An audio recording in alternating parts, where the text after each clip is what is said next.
আসসালামু আলাইকুম। আলহামদুলিল্লাহ, আজকে 16 জানুয়ারি, আজকে দিন গিয়ে রাত্রে শবে মেরাজের নামাজ।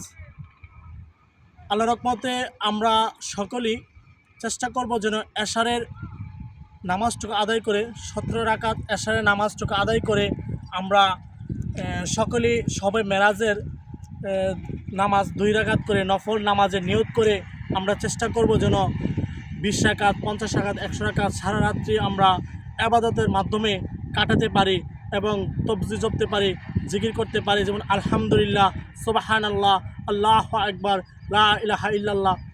এবং আমরা একজন মুসলমান অপর মুসলমানের ভাইয়ের জন্য আজকে রাত্রে দোয়া করব যেন আল্লাহ তাআলা আজকে রাতের উসিলায় আমাদের জীবনের জিন্দেগির গুনাহ মাফ করে দেয় এবং আমাদেরকে যেন আল্লাহ তাআলা বাড়িয়ে দেয় এবং যাদের ঋণগ্রস্ত আছি, অভাব অনটনে আছি, পারিবারিক ঝামেলা আছি, আল্লাহ তাআলা যেন আজকে রাতের উসিলায় যেন আমাদেরকে মাফ করে দেন। সকলে যেন আমরা দোয়া করব এবং সকল দেশবাসীর জন্য দোয়া করব। বিশেষ করে বছরে একবারই রাত্রি আসে, যারা আমরা ধরেন করতে না পারি তাহলে জীবন থেকে একটি রাত চলে গেল, আমরা জানি না আবার এই রাতটি আবার আগামী বছর পাবো কি না, সেটা তো আর নিশ্চিত থেকে বলতে পারবে না।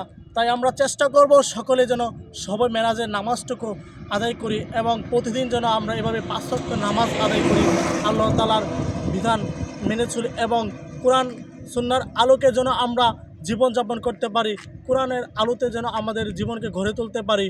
তো সকলের কাছে আমার একটাই আবদার, আমি পাপী গুনাহগারের জন্য সবাই দোয়া করবেন এবং সবার কাছে আমি দোয়া পাচ্ছি আল্লাহ তাআলা যেন সবসময় আমাকে ভালো রাখে এবং সুস্থ রাখে এবং আমি যেন সবসময় আপনাদের সুন্দর সুন্দর ভিডিও দিতে পারি। তো আসসালামু আলাইকুম।